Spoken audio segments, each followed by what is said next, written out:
today because normally I send messages out about a half hour to an hour ahead of time, but I got in my Airbnb, started sending them really quick and got online. Okay, so welcome everyone to this is Transition Time, class number 9. This is about projection, victimhood, and betrayal. And as I was telling the group as we were coming in, I've had a very personal experience with this recently, and I've had some really good successes with this and some really epic fails. So we're going to talk about the reality and normalcy of all of that. So let me share my screen.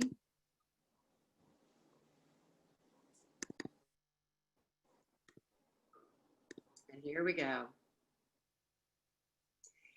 Okay, so let's talk a little bit about projection, victimhood, and blame, okay? So I want to talk about the meaning behind the words, and I think that's a really important thing for us to do because it's really important to understand what they actually mean and what they do to us. And the first one is that of projection, and projection actually means, people confuse what this actually means.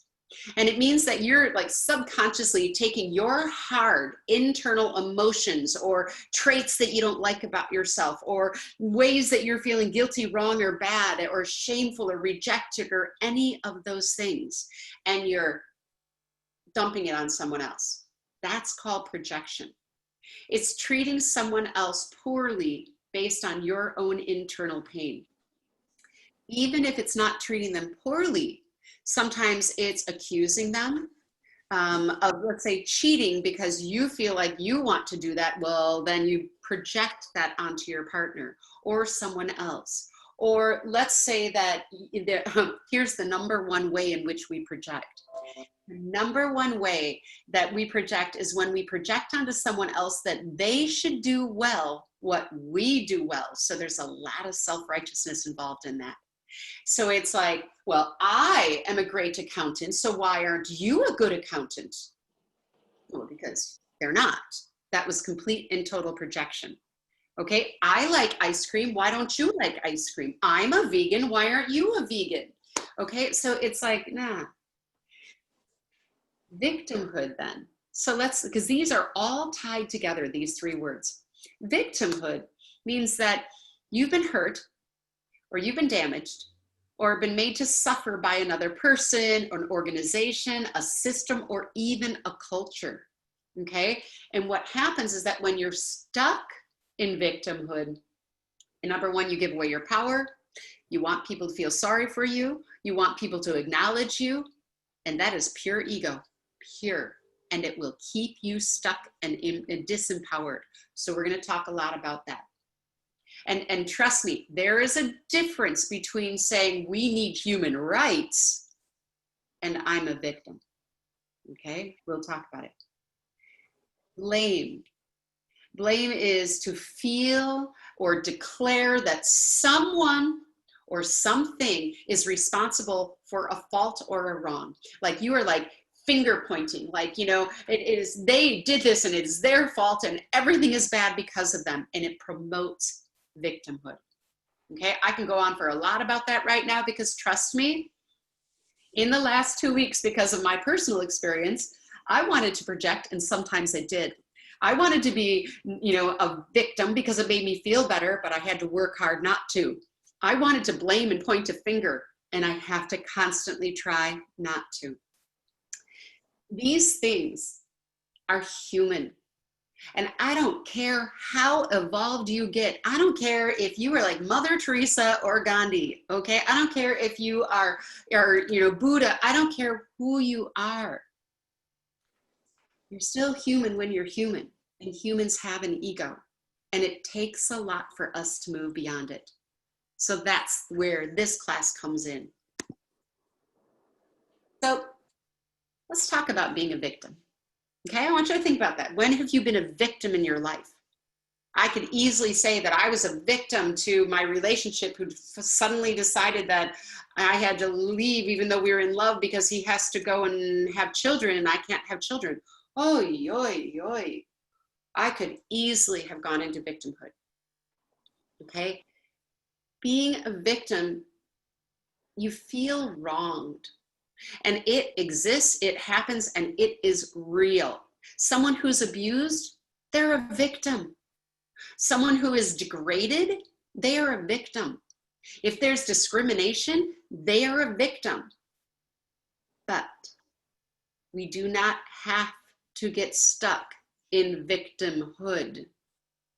Okay, being a victim is a noun. Okay, it's a victim, but victimhood, that shows action. That shows that you're stuck in it and you're moving around as a victim. I'm swimming in victimhood. Okay, and trust me, it will keep you stuck. I want you guys to think about this. And let's do some either you've got on the bottom of your screen, you can show emotions, you can give thumbs up, or you can unmute and talk, or you can put something in chat. But to what degree do you believe this statement? Everything that comes into your reality is there for your highest and greatest good. Okay. I want to see your responses. So I'm going to get in here. I want to see the chat. I want to see your faces. I want to see what we've got going on. Okay. So let's see, who believes that? Everything that comes into your life comes in for your highest and greatest good. I agree with that. Why? Because it always turns out, even if it's very painful at the time and really incomprehensible sometimes, even on worldly affairs, it seems that afterwards you always see that it led you right where you needed to be for your highest evolution. That's what I've noticed. Even though when I'm going through it, I don't necessarily say, yay! You know, there's the reality of feeling the pain, but yeah, I would agree. Yeah, exactly. I couldn't have said it better myself. So Charles says it's easier to see the world in terms of a struggle between good and evil. Oh, yes, but isn't that going to keep us in the victimhood?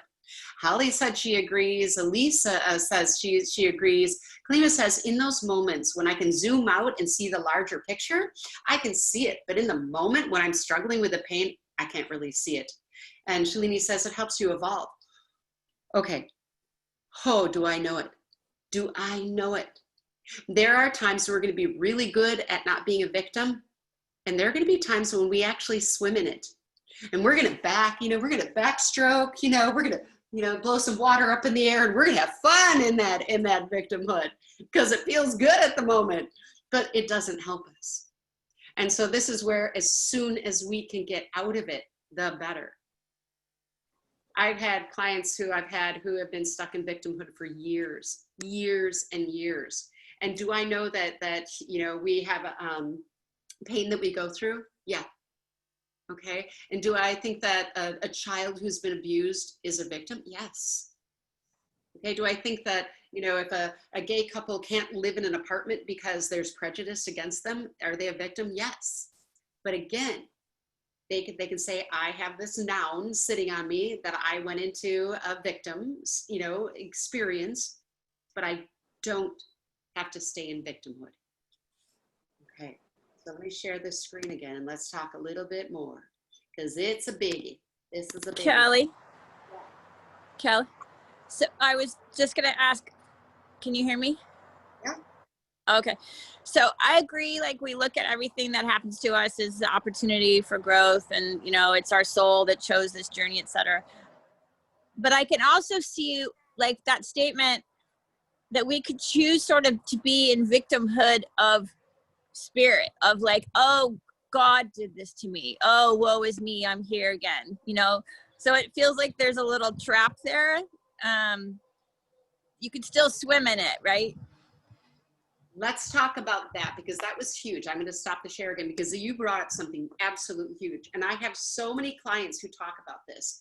And they said, if everything comes in for my highest and greatest good, so did my guides do this to me? Did God do this to me? Or am I to blame now? Now I have to blame myself? No. So I want to bring this up because I think it's really big. And I think many of you have heard me tell this story before, but it's important to hear again. because this was about 6 years ago. I was sitting working with a client, and he was like, oh, we were channeling his deceased mother, and he's like, oh, can you ask her, did she bring in my girlfriend Lana? Because that would be just like her. And this spirit said to me, she's like, oh, no, we don't do that. And next thing I know, I'm no longer in the room. I'm like in the universe, okay? And we're not flying because I didn't have wings that I know of, but we were kind of gliding. And in the distance, I see this kind of blue misty thing. And as we get closer, I'm like, wow, there were billions of points of light in this little blue cloud. And as we got closer yet, she pointed to one of the lights and she said, see that one right there? And I'm like, yeah. And she's like, that's you. And I went, oh shit, this is everybody on earth. And she's like, uh-huh. And what was happening is that in these little points of light, as one moved, they all moved. It was like, you know, those flocks of swallows that move in perfect synchronicity. It was like that, but it was so detailed and so perfect. And what my guides then told me after that, I said, what? Tell me more about this. And they said, Kelly, we've been telling you this for years. Everyone on this planet is in perfect synchronicity with each other. Every moment of every day, your heartbeat beats a Morse code out into the big world computer saying, did you learn your lessons or not learn your lessons? Are you okay today or not okay today?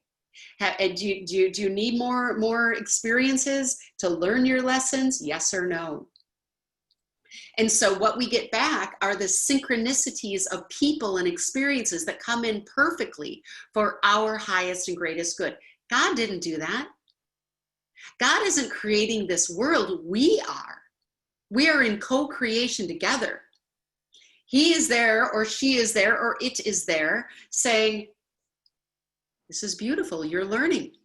There is no right. There is no wrong. You are learning. Sharmila says that my voice is breaking up. Is anyone else experiencing that? No. Okay, good. So it's Sharmila. Sorry, that one's you. Okay. So, so I want you to really feel into this.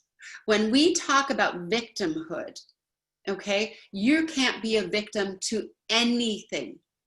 And anything that comes in, even when it's hard, just like Clarissa said, it's for your best growth, even when it sucks. Okay? So thank you so much, Judy, for bringing that up so we can kind of talk a little bit more about that and ask more questions about that as we go along, because it's big.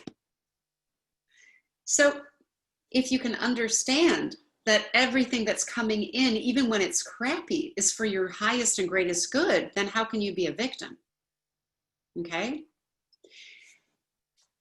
What happens is that for us to negate victimhood, we have to do this. We have to dare to look inside. And we have to dare to ask these very key questions. Why did this come into my life? Why? What is it that I need to learn? You know, how is this supposed to make me stronger? And do I have a false belief inside me that I'm operating by?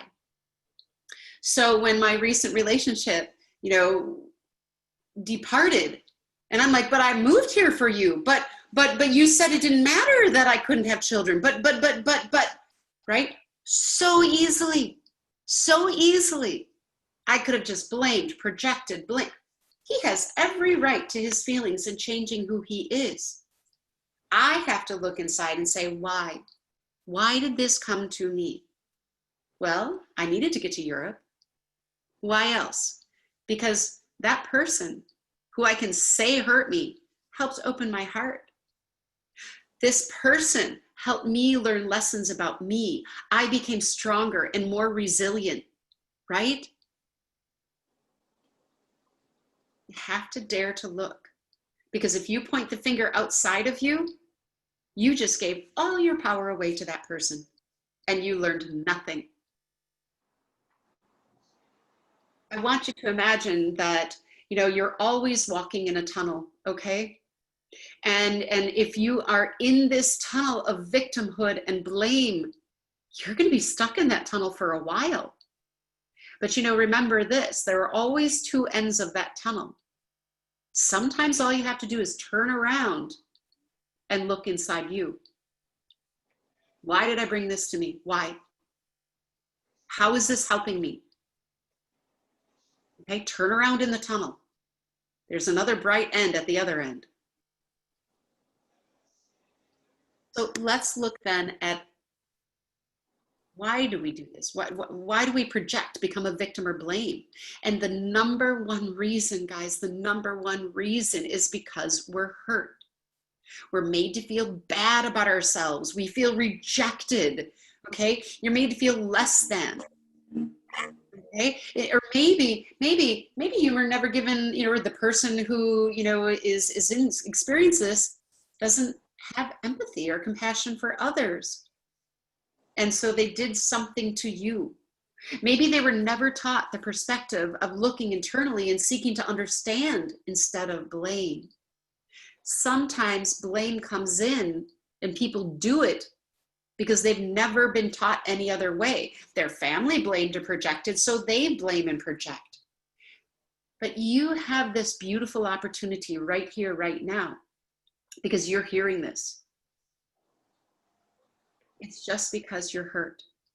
And if you have the courage to look inside and say, I am hurt and I feel bad about this rejection, or bad about this situation, or I'm sad and I need to protect myself. So what am I going to do? I'm going to blame and hurt and become a victim to you.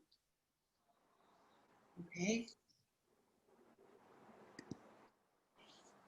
Here's another thing that happens. When we get into projection, blame, and victimhood, very often we get into something called indignation. Okay, I want to talk about that name. Indignation, anger, or annoyance provoked by what is perceived to be unfair treatment, upset caused by something unjust and mean. And it's like, I cannot believe that you could do this. How could they? How could they? This is inconceivable to me. Inconceivable. That's indignation. And it is. When we get into this indignant space inside of saying, how could they do this to me? We're only looking at them. How could they do this to me? But one of the things that we can do is separate yourself from them and say, anyone who is happy and healthy inside of them don't want to hurt you. And sometimes this is the best thing for you, even if it hurts. Not sometimes, always. It's the best thing for you, even if it hurt. And so this indignation too, like, how could you? Really keeps you stuck, but we have to honor it. 2 weeks ago, I was in indignation. I was fully in it. And I had to honor that, but I didn't have the right to project it onto someone else. What I had to do was sit in my indignation and say, there's got to be a reason for this. There's got to be a reason for this. Look inside, find the courage. Okay? That indignation is hard. So when we can look inside of someone else's human conditioning, we can start to realize that not only are they triggering in maybe doing something hard to you, but so are you. Both parties are stuck in their own human conditioned experience. Remember that triggers are reactions. They're emotional reactions that are caused by painful reminders of the judgment we already have about ourselves. So if you're feeling like you're not smart enough and somebody comes in and criticizes you, you're going to trigger because you've got an emotional human condition response around not being smart enough. So you're going to be like, well, yeah, well, you failed in second grade. Okay, you're going to come up with some way to because they hurt you. And they didn't do it. You're just hurt inside of you. They triggered an old pain and they brought an old wounding to the surface. Because otherwise, what would happen? You'd be like, well, that's like your opinion. I think I'm pretty smart. Okay, there's no trigger if there isn't a wound. Projection, victimhood, and blame trigger an old wound. And I'm going to say something about that. You know how hard it is to get rid of those? You guys know I've been doing self-work since, 12 years, 13 years now, and doing it really deeply. And there are still times I trigger. Still times that wounds come up because they're so deep rooted. We're human and we don't get rid of that 100%, but what we do is we recognize it and go, oh, I'm totally triggering. Oh, I totally want to throw an angry hate bomb at that person right now and tell them they're a big stupid poopy, but I'm not going to. I am going to hold my tongue and I am going to look inside and find out why this is there. So before we go into coping mechanisms, okay, I want to hear from you guys. Tell me how this is sitting with you. So you're hearing this and I'm talking about, don't get into victimhood, don't get into blame, but if you do, it's okay. Just don't get stuck in it. Unmute, talk, comments, thoughts.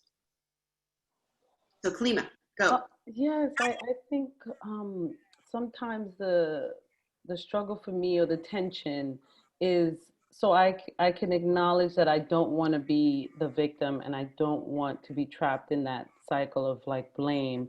But then how do I balance that with just sort of like righteous anger at seeing injustice and wanting to do something about it and wanting to take action without getting caught in that victim? You know what I mean? Like when I can acknowledge it and instead of just, and not that it's, because it's important to do the work on me too, right? To see like, okay, so what do I need to learn? But then there's also the piece of, well, then how do I also stand up against what I know isn't right? Great question. So there are times that, and this is, I actually need to give a new class about anger because this has been coming up with clients a lot, especially with everything that's been going on, okay? And so I'm going to use anger as the example of this, okay? So that's one of the emotions that might surface is anger. So you have a right to get angry and you have a right to stand in your power and say, that was not okay. I'm going to ask that you not do that again. And I have a right to be treated better. Okay, here's what you don't have a right to do. You had no right to do that to me. You effing this, and I'm gonna make you pay for this. And how could you? And you know what? I'm gonna destroy this building. I'm gonna destroy this. I'm gonna throw a table. I'm gonna smack things down. I'm gonna threaten you. That's not okay, right? But honoring the anger that surfaces is okay. So I explain it this way to people. We have to honor what comes up in us, whether it's victimhood, whether it's wanting to blame, whether it's just feeling pain, okay? But we don't have the right to project it. So we stand in a truth and we say, this is not okay. And you can be angry with that, but you don't take it as an angry hate bomb and whip it at someone, okay? So there's that difference. So a lot of people think that someone spiritual should never get angry. Well, anger is actually a very high vibrating emotion. Thank you.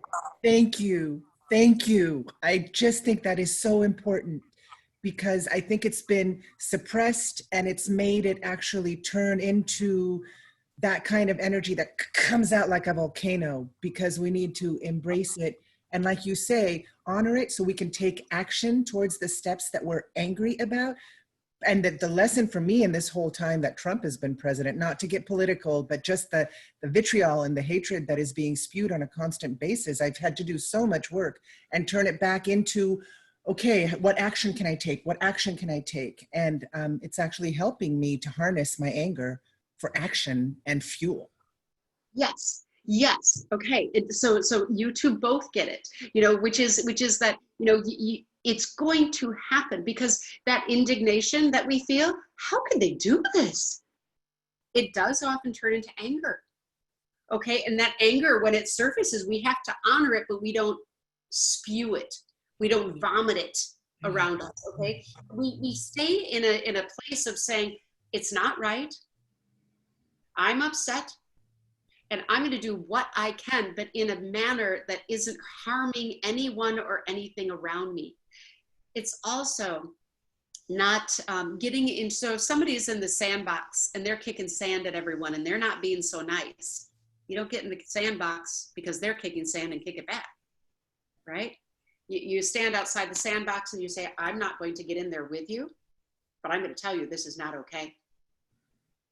And I deserve better than to have sand kicked in my face. So I will do my part. So when recently I put a post about this on Facebook, and I said, we need to peaceably protest the way that we need to. This is my way, right? So we find our ways. So I've got a comment, and it's from Sam. He says, it is hard for like being in a marriage where your husband cheats and you feel like that is not right and you need justice in that case. What do? Get out of the marriage or forgive and move on? Okay, so I want to point out a statement. You need justice. I'm gonna caution against justice. Okay, justice means that there's a tit for tat. Justice means that you deserve payback. No, you don't. No, because when there is a marriage and someone cheats, every single person in the marriage called that in. The affair person, the husband or wife, and the husband or wife. Okay, or wife and wife, husband and husband. It doesn't, whoever it is, okay? So all three, that triangle, drew each other in for their highest and greatest good. So becoming a victimhood would say, I deserve justice. No, it isn't that. You know what it is? It's this. Let me bring this slide up because this is the next slide. People have coping mechanisms. People do things, and the ways that they cope, some people, and I've worked with a lot of men in session about this, a lot of them go into affairs because it helps them to find value and worth. If their wife is tired of sleeping with them and isn't really attracted to them anymore, well, they need that because that's what gave them worth and value. So what do? Or women do the same thing. They go and they find an affair who's going to adore them and love them and appreciate their body because they don't appreciate their own. So it's about this. It's about not finding that getting paid back for it. It's seeking to understand. So when I work with couples and there's something, and I've worked couples through affairs, when that happens, it's seeking to understand why that happened instead of pointing the finger and blaming and judging.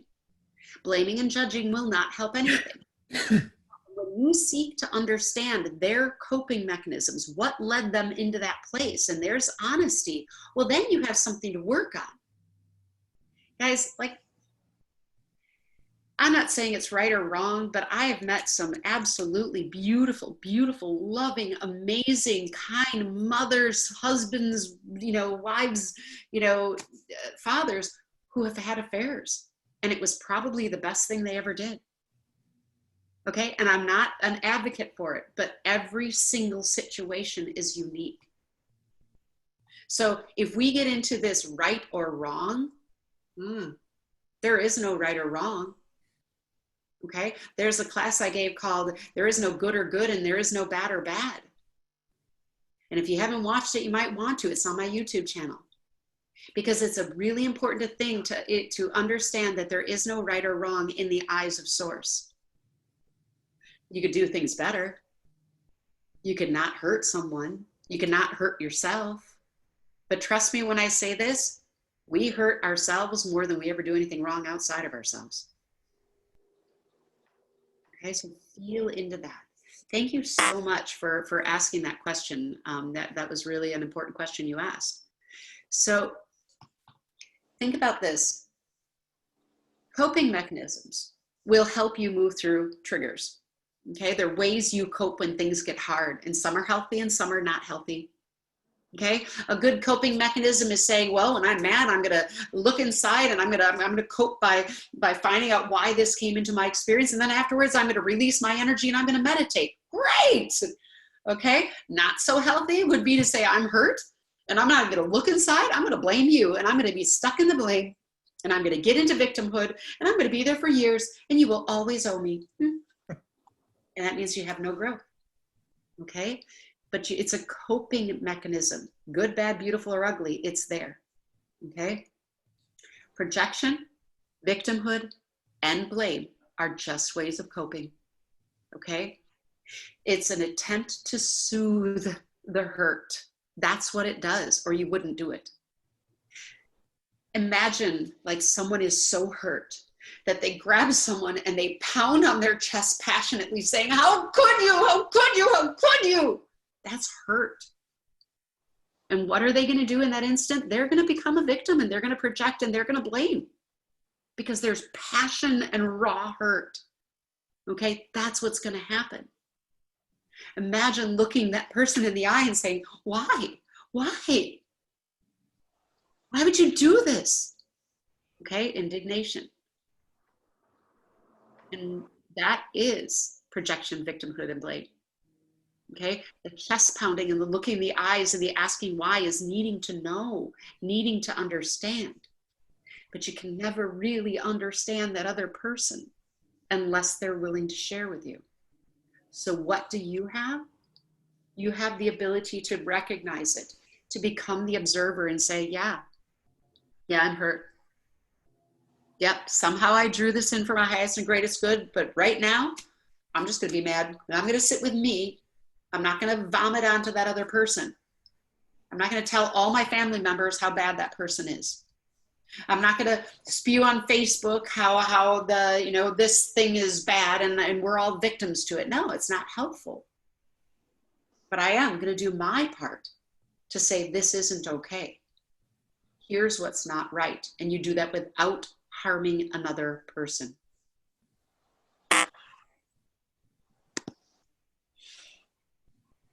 So let's talk about self-compassion.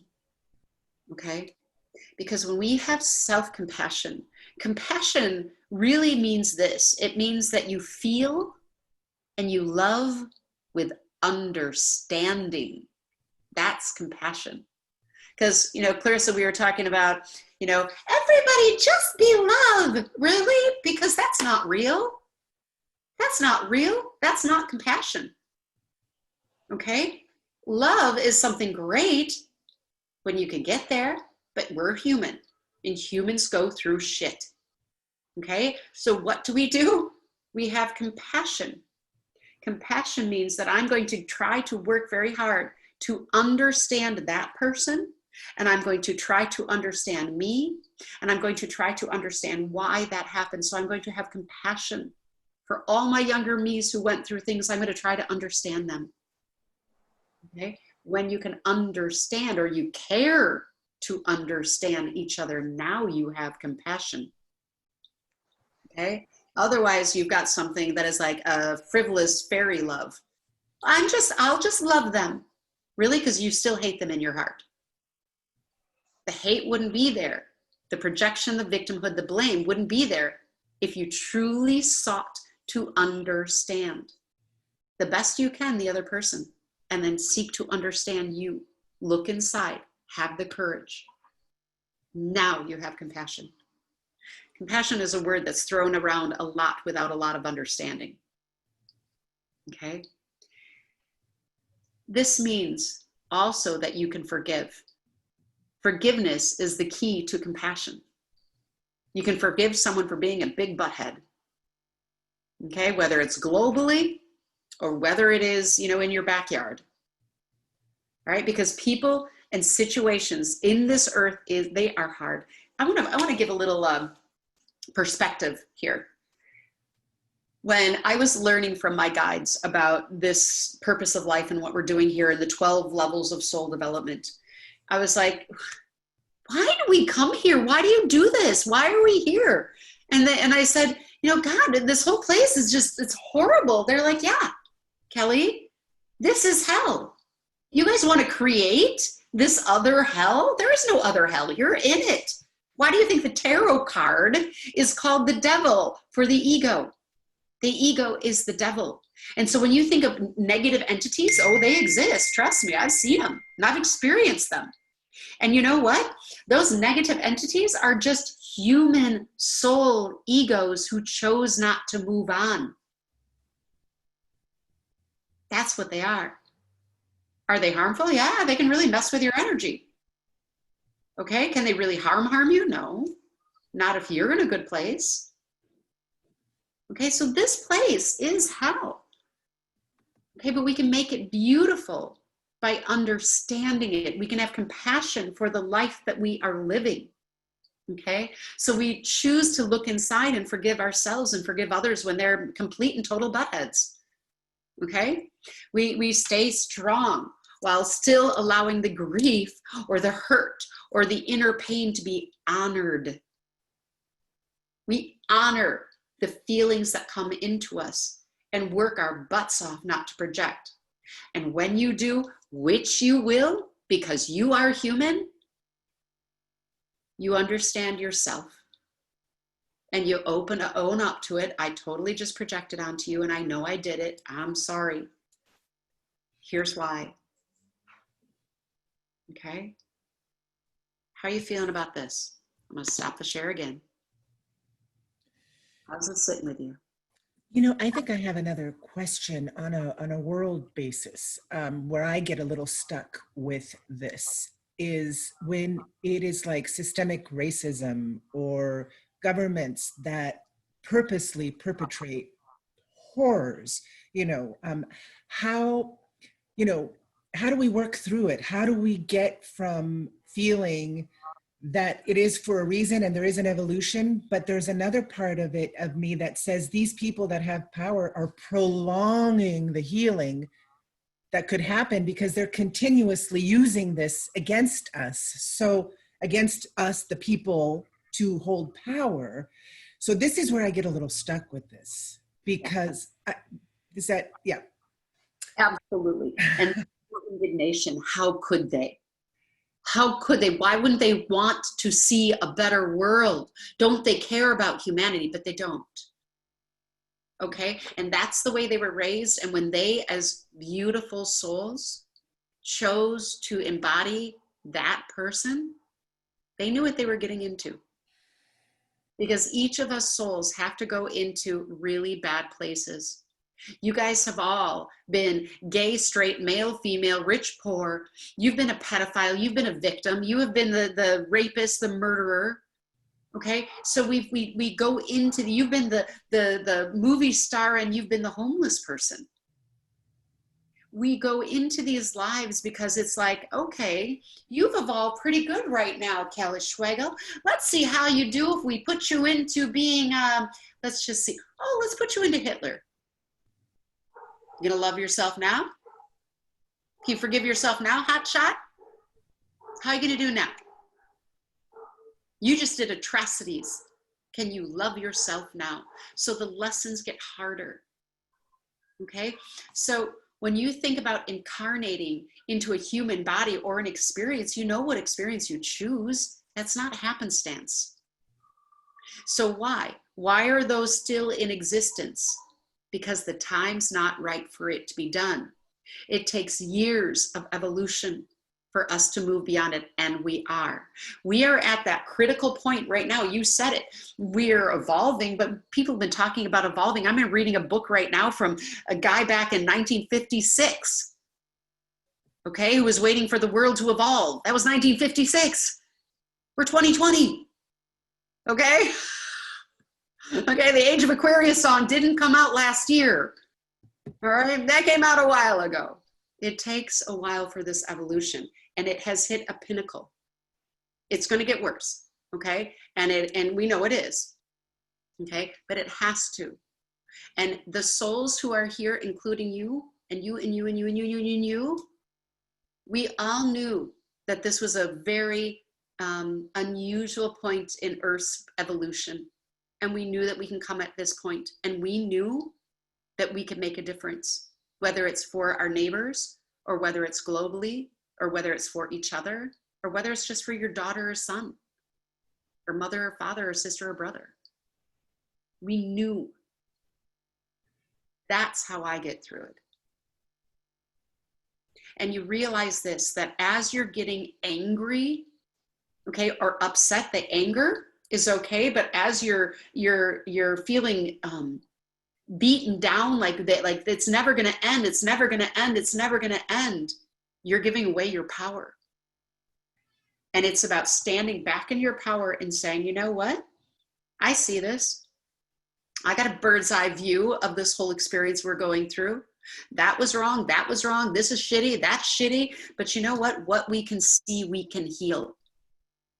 So if I look at these dictators all around the world, I mean, to this morning, waking up to realizing that what the new me, I forgot the new platform for Facebook, but it's the me something or other, and TikTok are now, you know, President Trump has said that you can no longer download those in America. That's a dictatorship.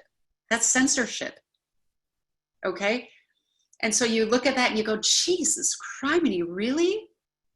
But you realize it's just part of the process. And if I feel beaten down by it, now I'm a victim. So it's interesting. Can I add something else? I just heard a talk by Matt Kahn, who's he's a really great spiritual teacher. And he said exactly what you said. In other words, that we are giving away our power. And what's happening right now, why it's so bad, is because the dark is trying one last ditch effort to get our attention so that we are actually disempowered and they get more time. So really our job right now is, yes, to feel it, work it through, and then come back to, okay, we're getting closer. The ascension is happening, and put your energy there, which, you know, it's easier said than done on some days, to be honest, you know, but this is very good. I want to say something about that word ascension. I think it's very dangerous, and I'm going to say that not because it's a bad word, and I don't mind that you used it because it totally made good understanding to me, but I think we should be cautious because it sounds like an event. Okay, this process we're going through, it's a 50-year process.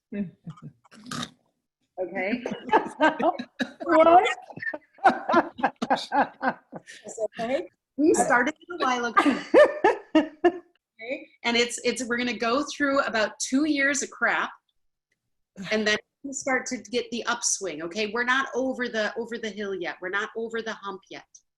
But once we get over the hump, it's going to be a 50-year process of learning how to live in community and live in a good place with each other. So I don't even use that word ascension because it makes people think there's going to be this event. UFOs are going to land and then we're all going to be awakened. Okay.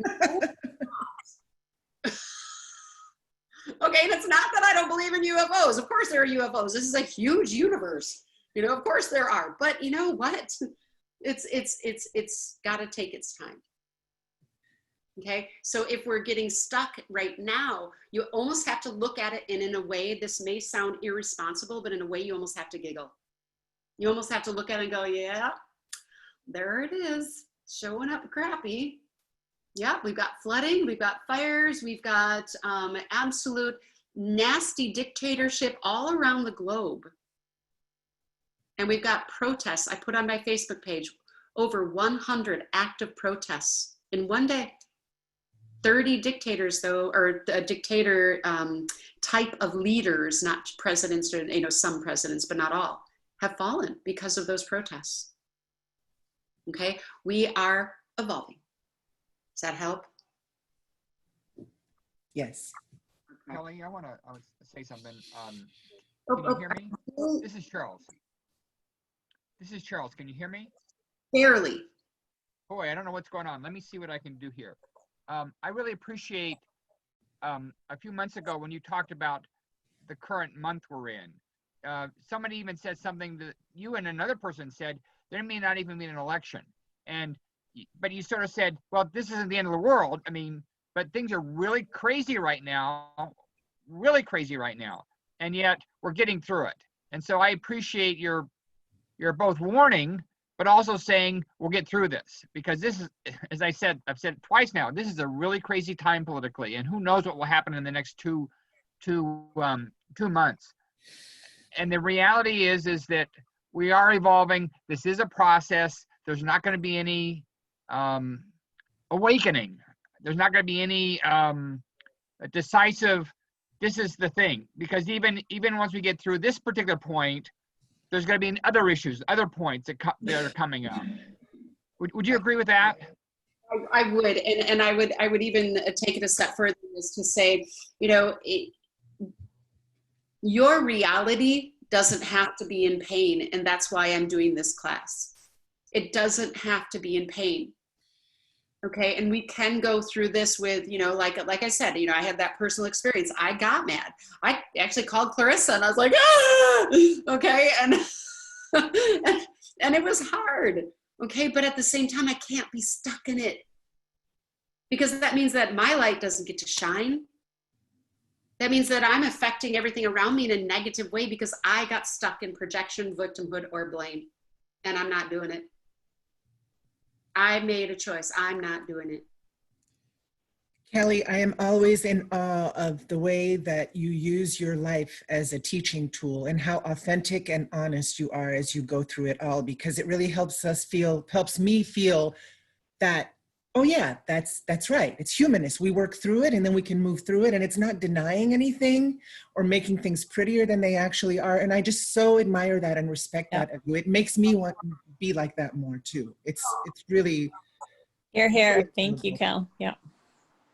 right. Like, one thing I've said for a long time, you know, don't believe in gurus. Don't believe in somebody who says that they're above it all. Don't do it, because it's a lie.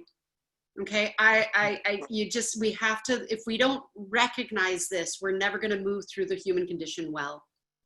Okay, because we're always going to then feel guilty that I'm not like that. No, you're not. You know, unless you were born as Jesus Christ, you're not. Okay, so, and I'm certainly not. So thank you. So let's talk about this honoring the pain. Okay, it is very natural to feel a desire to be vindicated, the chest pounding, you know, how could you? It's very natural. It's natural to feel,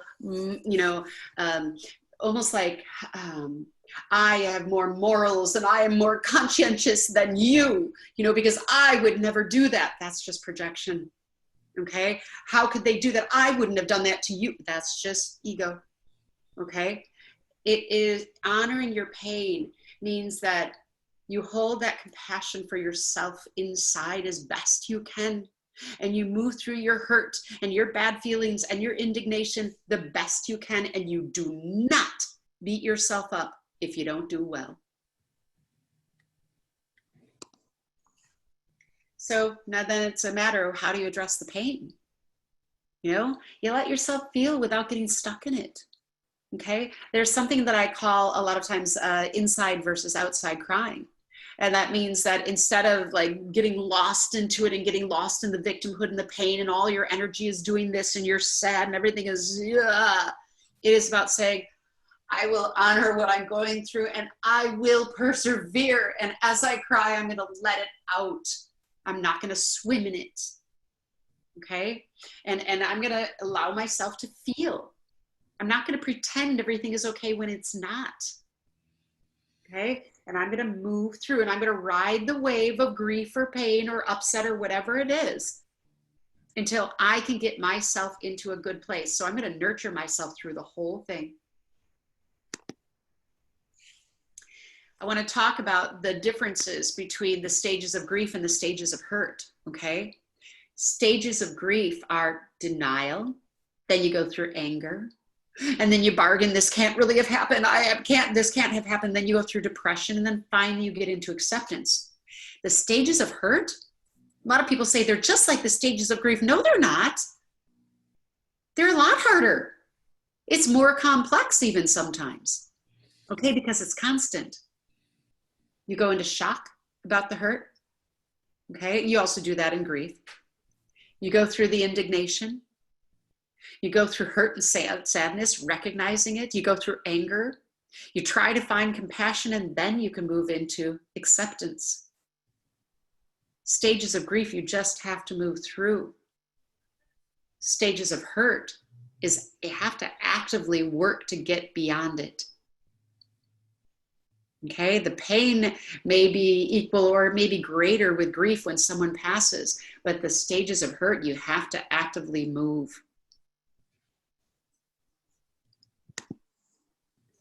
So when we look then how to address the pain, it is really important to find a support group. Okay, find your people. And I want to talk about this. When I go through something bad, I do not call a friend who's gonna be like, wow, what a jerk. What a total douche. I can't believe he did that. Wow, he should be like this. No, I don't want to talk to that friend. I want to talk to the friend who's going to help me see my own wisdom. I want to talk to the friend who isn't going to be like, yeah, this is wrong, and fuel my fire. Don't fuel my fire. I want my wise friend who isn't going to condemn life or condemn society or condemn Trump or condemn, somebody who hurt me. I want to see my wisdom. So I'm going to find my tribe who will help me see my wisdom with me. Right? Instead of helping me to get stuck, don't help me get stuck. Help me move out.